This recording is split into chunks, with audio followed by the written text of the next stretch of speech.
Setelah sebulan terlibat perang terbuka, Amerika Serikat dan Iran menurunkan tensi dengan gencatan senjata selama 2 pekan. Namun Presiden Donald Trump mengajukan syarat dengan kemarin. Presiden Prabowo Subianto bilang, ketahanan energi nasional tetap terjaga di tengah ketegangan geopolitik di wilayah Selat Hormuz. Prabowo menambahkan, kondisi Indonesia saat ini lebih baik dari negara lain.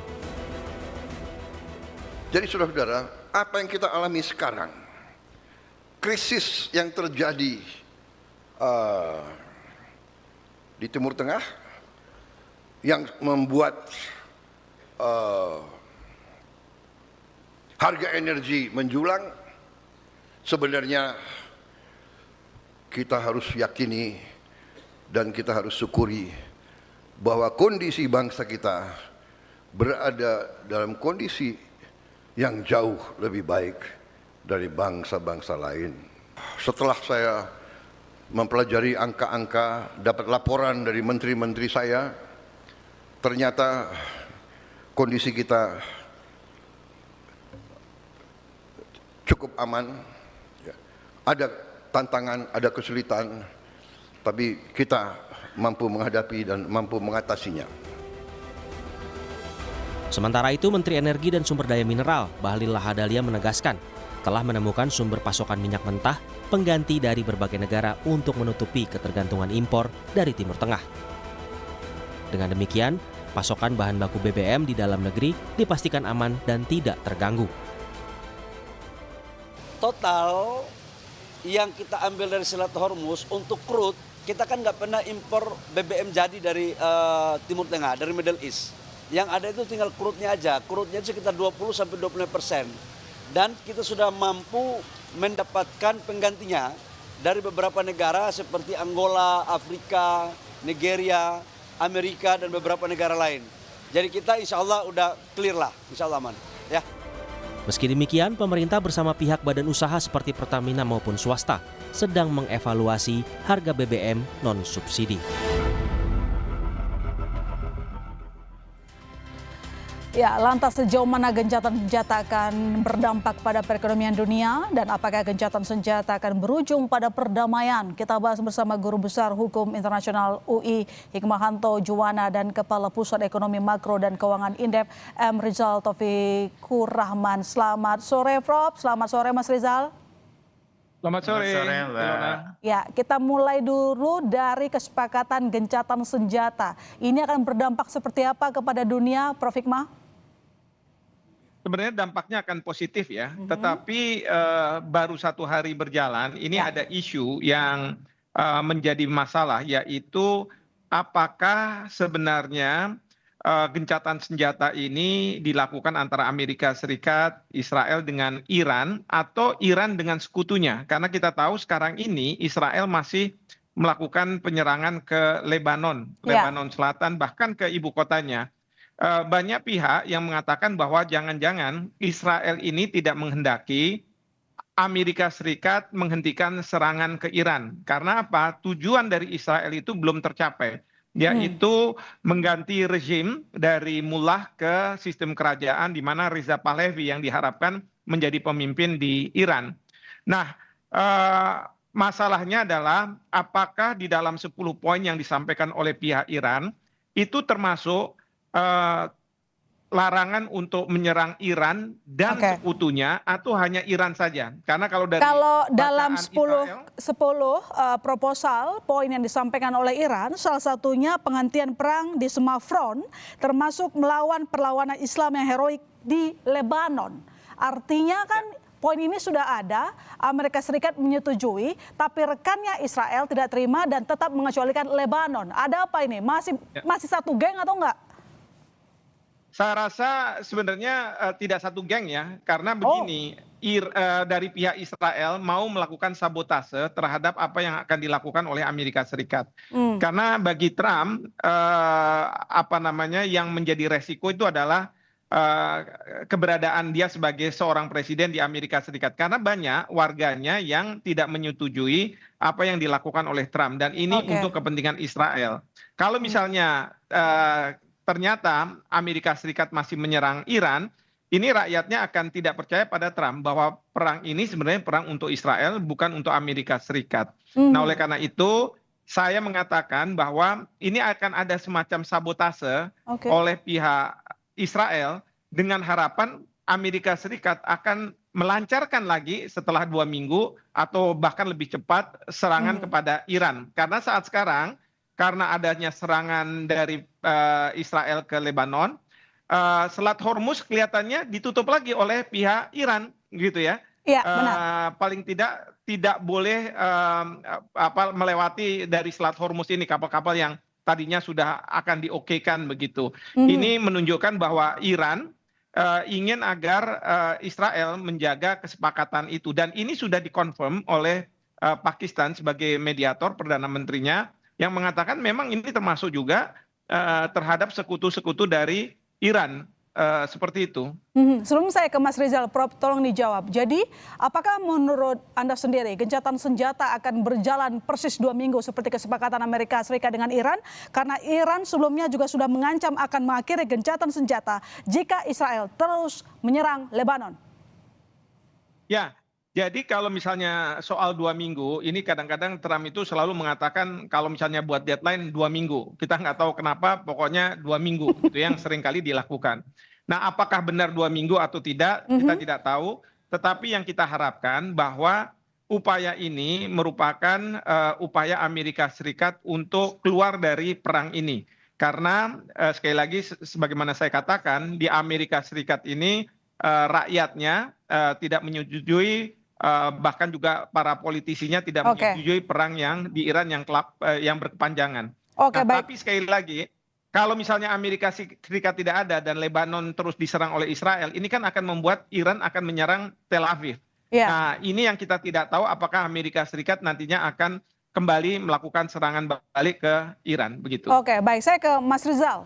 Sebelumnya menyusul kesepakatan gencatan senjata, harga minyak turun cukup drastis. Tapi ketika penyerangan kembali dilakukan oleh Israel ke Lebanon, harga minyak langsung naik. Memang masih di bawah 100, tapi tetap di atas $97 per barel. Apakah masih ada harapan perbaikan ataupun kestabilan ekonomi di tengah gencatan senjata 2 minggu?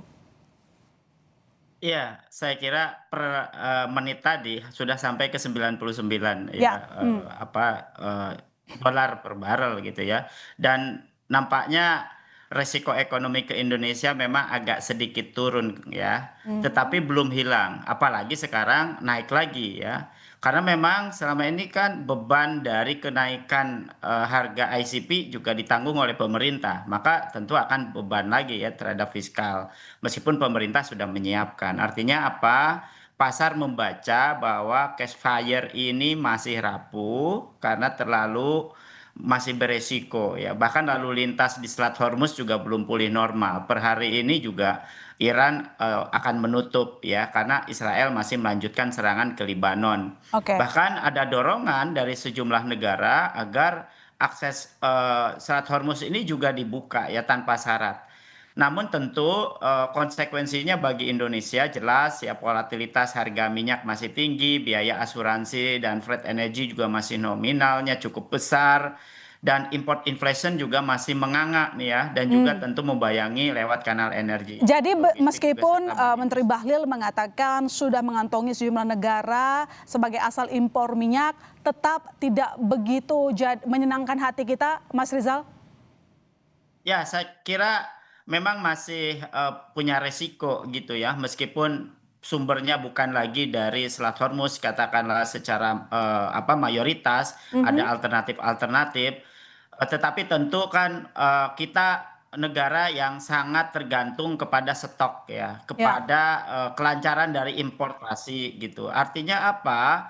Meskipun katakanlah gencatan senjata ini masih memberi ruang bernafas, tapi belum memberi rasa aman ya, karena pemerintah juga kan kisaran ya hampir 10 sampai 14 hari ini kan bukan sebuah euforia, tapi justru challenging untuk mengunci pasokan, kemudian juga mempertebal buffer energi dan mengurangi ketergantungan pada respon darurat, saya kira itu.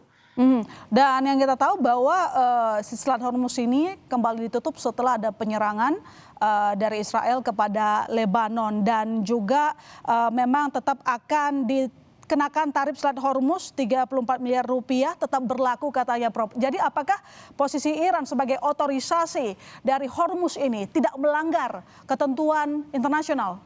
Prof. Hikmah. Jadi begini, kalau kita bicara terkait dengan ketentuan internasional, hukum internasional, maka hukum internasional itu dibagi dua, dalam keadaan damai dan dalam keadaan perang. Nah, saya menduga Iran masih menganggap bahwa ini dalam keadaan perang, sehingga ketentuan-ketentuan dalam keadaan damai itu tidak berlaku. Oleh karena itu, Iran sekarang ini dalam posisi ingin mengendalikan Selat Hormuz karena ini menjadi kunci bagi dia untuk bisa menghalau serangan dari Amerika maupun Israel dan untuk bisa bertahan begitu. Nah, oleh karena itu Selat Hormuz masih dipegang, tetapi kita tahu bahwa salah satu poin yang akan dibahas ini adalah berkaitan dengan Selat Hormuz ini. Tentu dari pihak Amerika Serikat ingin supaya Selat Hormuz ini kalau bisa dipegang oleh dua negara ini, Amerika Serikat dan Iran. Tapi mungkin juga nanti kesepakatannya adalah dua negara ini akan memegang, tapi dia akan menunjuk otorita yang mengatur sehingga bisa dilakukan secara bebas, tetapi dengan catatan ada ketentuan-ketentuan, persyaratan-persyaratan yang harus dipatuhi untuk kepentingan dua negara ini, terutama dalam pengenaan tarif ya, karena saya yakin Iran minta ada kompensasi dari Amerika Serikat dari perang ini, tapi Amerika Serikat tidak mau mengeluarkan uang, maka uang itu harusnya dari mungkin tarif. Saya tidak tahu, tapi arrangementnya mungkin seperti apa saya tidak tahu, belum tahu. Tapi pertanyaan berikutnya, Mas Rizal, apakah Iran mau berbagi Selat Hormuz karena selama ini Hormuz menjadi senjata strategis dalam menyerang atau membalas Amerika Serikat? Nanti dijawab. Kami silakan kembali saudara, tetap di Sapa Indonesia Malam.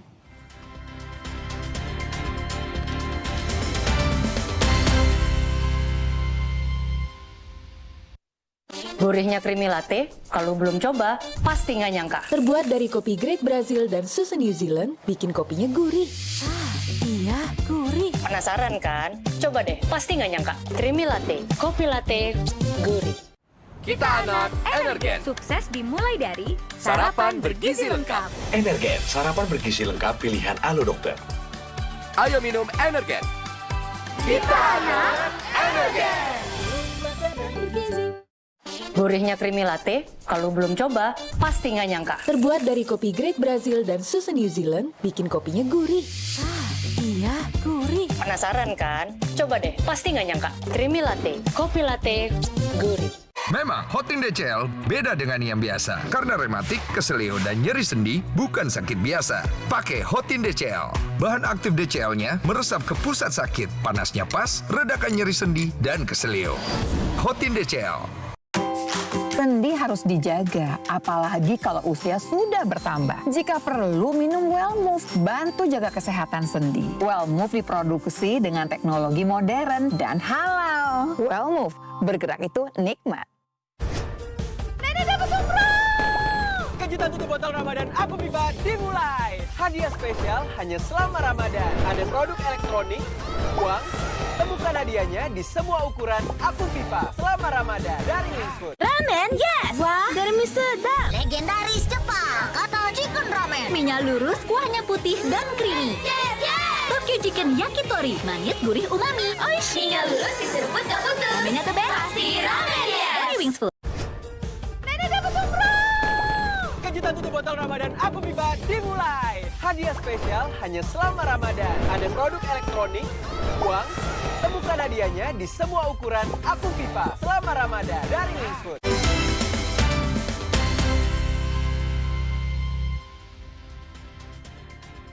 Ya, Mas Rizal, dengan perkembangan selama ini yang kita lihat, Iran sangat memegang Selat Hormuz sebagai salah satu senjata memenangkan perang dengan Amerika Serikat. Lantas apakah menurut ekonom maupun reaksi pasar bahwa Iran mau berbagi dengan Amerika Serikat dalam pengelolaan Selat Hormuz?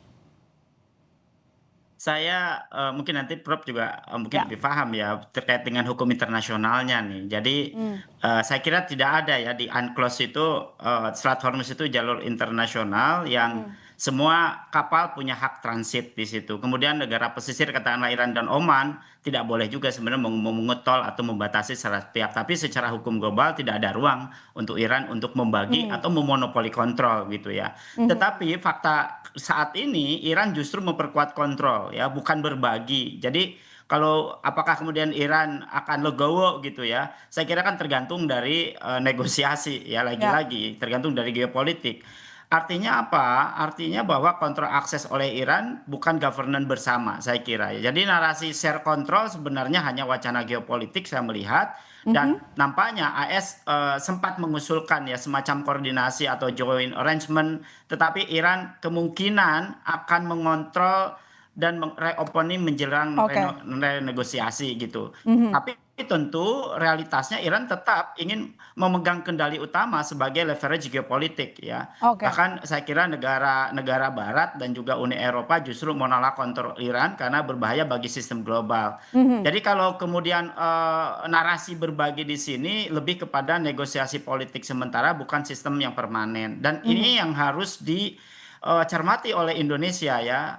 Tentu ini akan punya implikasi gitu terhadap tidak hanya biaya global naik gitu ya, tetapi juga pasar energi juga akan menjadi lebih mahal dan tidak pasti, serta Indonesia sebagai net importer country tentu tekanan subsidi terhadap fiskal itu juga akan semakin kuat dan resiko supply disruption-nya juga akan semakin menguat. Mas Rizal, pemerintah Menteri Bahlil kan mengatakan bahwa akan diversifikasi sumber impor energi. Tapi pertanyaannya, apakah segampang itu? Karena sekarang ini pun sudah banyak tender yang akan menerima penawaran harga paling kompetitif.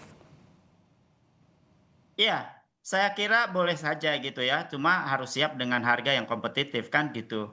Jadi kalau kemudian diversifikasi minyak tidak hanya yang lewat Selat Hormuz gitu ya, yang selama ini juga lebih banyak importasi dari Singapura katakanlah, atau lewat dari beberapa negara di Afrika. Hanya saja ya lagi-lagi harga akan sama begitu, toh harga mengikuti harga global yang terjadi saat ini kan gitu. Artinya pemerintah tetap akan mengeluarkan besaran subsidi ya yang sesuai dengan harga minyak yang berlaku saat ini. Kalau kemudian kita mendapatkan katakanlah harga yang lebih rendah, rasanya agak sulit. Bahkan di beberapa negara kan tetap menggunakan ICP yang sama, saya kira itu. Prof Hik, perundingan baru akan berlangsung sekitar 10 April. Bagaimana Anda menilai atau berjalannya kesepakatan nanti setelah yang kita lihat Israel menyerang Lebanon dan ini melarang 10 poin kesepakatan yang diserahkan Iran kepada Amerika? Ya, yang pasti saya membayangkan perundingan akan sangat alot ya, karena yang pasti Iran sudah mengajukan proposal dan proposal itu yang dijadikan dasar oleh Amerika Serikat untuk dibahas. Dan kita tahu dalam 15 poin proposal yang disampaikan oleh Amerika Serikat ada juga berkaitan dengan Selat Hormuz. Dan sebenarnya Selat Hormuz ini mau dikuasai oleh Amerika Serikat. Meskipun tadi Mas Rizal katakan bahwa dalam ketentuan UNCLOS itu sebenarnya tidak boleh ada seperti itu. Bahkan dalam konteks terusan Suez misalnya, itu kalau untuk maintenance mungkin boleh ya. Tetapi kalau misalnya menghambat, itu yang tentu tidak diperbolehkan. Namun demikian, yang kita harus pahami, ini karena akan ada tarik-tarikan bagaimana memperlakukan Selat Hormuz ini. Apakah nanti, karena dari pihak Amerika Serikat tidak ingin lagi ke depan, Iran akan memanfaatkan Selat Hormuz ini sebagai kunci bagi tanda kutip bertahannya Iran begitu ya. Tapi dari Iran dia akan mengatakan bahwa Selat Hormuz ini sangat strategis sehingga dia harus memegang ini. Nah ini yang nanti kita harus tunggu. Saya nggak berani mengatakan arahnya kemana. Tapi saya yakin bahwa mereka tentu akan diingatkan bahwa ada ketentuan hukum internasional yang mereka harus patuhi gitu ya. Meskipun, jadi exit strategi kedua negara nggak jalan, Prof? Nah mudah-mudahan ada titik temunya. Kita tidak tahu titik temunya seperti apa. Apakah nanti ada otorita yang akan ditunjuk untuk memastikan bahwa tidak ada gangguan atau gimana. Saya juga tidak tahu, tapi ini akan menjadi perundingan yang sangat alot menurut saya. Oke, saya tarik ke Mas Rizal. Kalau masalah Hormuz, ini ternyata kapal dari Pertamina juga belum lolos bebas dari Selat Hormuz. Nah, ini bagaimana dampak ketahanan energi kita kalau belum ada jaminan sampai ke Indonesia? Ya, berkaitan dengan katakanlah ya memang lagi-lagi karena kita net importer ya mau tidak mau kan kita harus mengimpor kan gitu ya dari sentra-sentra produksi terutama di beberapa negara yang memang tidak lewat Selat Hormuz katakanlah. Hanya saja apakah itu kemudian terus-terusan begitu ya. Rasanya juga kita mesti mendeliver sumber energi ini juga dengan memanfaatkan produksi dalam negeri, mengoptimalkan produksi dalam negeri termasuk diversifikasi energi. Tapi kalau kemudian kita bicara terkait dengan ini kan ramai juga nih dua kapal ini ya, Pertamina Pride dan Gumsunoro ini. Ini kan juga memang hingga saat ini kita juga masih menunggu begitu ya. Dan ini tentu bukan solusi saya kira untuk jangka panjang ya. Ini solusi jangka pendek kalaulah mereka bisa masuk gitu ya. Apalagi kan rutenya tidak rute Selat Hormuz kan lewat mutar begitu ya ke atasnya kan kira-kira gitu. Nah, jadi memang dua kapal ini saya kira dalam konteks traffic di Hormuz ini juga menjadi indikator gitu bahwa normalisasi pasokan global yang belum otomatis berarti normalisasi pasokan Indonesia juga belum aman begitu. Artinya kalau kemudian dua kapal ini katakan kalau dua kapal ini ya adalah merupakan sinyal kerentanan logistik kita bukan sekedar isu teknis pelayaran gitu ya. Artinya apa? Artinya Indonesia untuk menjaga keamanan gitu ya dari energi khususnya minyak, maka ini menjadi sangat strategis untuk mencari solusi selain importasi lewat Selat Hormuz dan diversifikasi melalui negara-negara lain. Saya kira itu. Ya, Prof. Hik, menurut Anda sendiri, kenapa dua kapal Pertamina belum lolos dari Hormuz, pihak Indonesia masih terus melakukan lobby Iran? Ada apa menurut Anda? Ya, saya tidak tahu persis ya, tapi kalau saya boleh menduga-duga ada tiga hal. Pertama karena kapal itu kan bukan berbendera Indonesia. Yang saya ketahui itu berbendera Panama dan satu lagi saya lupa. Lalu yang kedua pertanyaannya adalah apakah Iran mengenakan tarif tertentu untuk supaya bisa keluar. Yang ini mungkin juga bagian dari negosiasi. Dan yang ketiga ini berkaitan dengan masalah-masalah yang sifatnya teknis di lapangan yang saya sendiri juga kurang tahu yang membuat dua kapal ini belum bisa lewat karena kita tahu kapal-kapal dari Cina itu sudah lewat. Prof. Hik? Ya. Ya, tapi Prof, lantas kalaupun nanti kita menuju ke meja perundingan lagi di mana ada kesepakatan mencapai kesepakatan gencatan senjata, kira-kira pihak mana yang bakalan alert, Prof? Amerika atau Iran? Ya, yang pasti Trump sudah mengatakan bahwa Iran ini adalah negara yang tentu akan sulit untuk bisa ditaklukkan ya. Jadi nantinya ini Iran yang akan bertahan terus. Meskipun kemarin ini terkait dengan Selat Hormuz kan ada rencana resolusi Dewan Keamanan PBB yang membolehkan negara untuk bisa menembus Selat Hormuz dengan kekerasan, walaupun itu akhirnya dibatalkan, tidak diveto ya, tidak jadi resolusi. Nah, dalam konteks seperti ini, Iran tahu bahwa masyarakat dunia itu sangat tergantung pada Selat Hormuz. Nah, cuman masalahnya bagaimana titik yang bisa disepakati antara kepentingan Iran, kepentingan masyarakat dunia, sehingga Iran pun tidak dianggap melakukan pelanggaran terhadap ketentuan hukum internasional. Oke, Mas Rizal, tadi disampaikan oleh Prof. Hik bahwa perundingan bisa saja berjalan alot. Jika memang sangat alot, bagaimana nanti kira-kira perkiraan ataupun hitungan para ekonom melihat sejarah, apakah harga minyak akan terus melambung tinggi melihat mungkin masih jauh kesepakatan damai? Ya, saya kira tentu ini punya implikasi ya terhadap harga minyak. Karena alot itu rasional karena masing-masing memegang nilai tawar tentu saja ya. Apalagi Iran sekarang dari sisi militer juga sangat kuat, bahkan punya penguasaan di Selat Hormuz. Dan tentu ini bukan saja dari sisi geopolitik, tetapi dari sisi ekonomi. Tentu tawar-menawar ini, proses tawar-menawar ini pasti negosiasikan bukan hanya harga barang, ya, tetapi akses energi, keamanan, jalur pelayaran, pengaruh regional, termasuk juga mungkin kalau saya istilahkan dalam ekonomi itu cost of the escalation gitu ya. Dan ini tentu akan berpengaruh terhadap harga energi maupun tentu harga-harga barang. Nah, untuk itu maka dampaknya tentu volatilitas menjadi concern begitu ya. Bukan hanya harga minyak di leverage terus akan volatil gitu ya, tetapi juga resiko premi juga akan semakin mahal, bahkan pasar sulit untuk pricing resiko secara stabil, dan ini menciptakan uncertainty baru ya yang terus harus dibayar oleh negara net importer seperti Indonesia.